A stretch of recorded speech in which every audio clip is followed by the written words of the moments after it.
مرة أخرى محاولة للفريق الهلالي، دخول عرضية، أوه خطرة دخول والتوغل كان من البديل مهند عبد الحليم. أيضا لغط أخير وطلب بخطأ هلالي، ولكن العمري ما في سطرة. محاولة تبقى للفريق الهلالي، هذه خطرة، هذه ممكن جول تعديل. أول كان للمحترفين والثاني بالأمس كان للشباب اليوم الأولمبي قريب، ولكن محاولة الفريق الهلالي، هذه خطرة، هذه ممكن.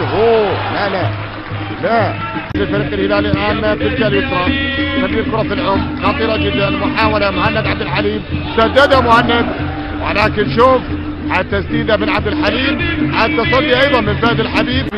طلب الكرة من عبد الرحمن اليامي، ولكن هالمرة تمريرة لعبد الحليم، هذه خطرة، هذه جول. خطرة الآن عند عبد الإله، محاولة تمرير كرة من عبد الإله، مرارة، هذه خطرة، عبد الحليم، التسديدة جول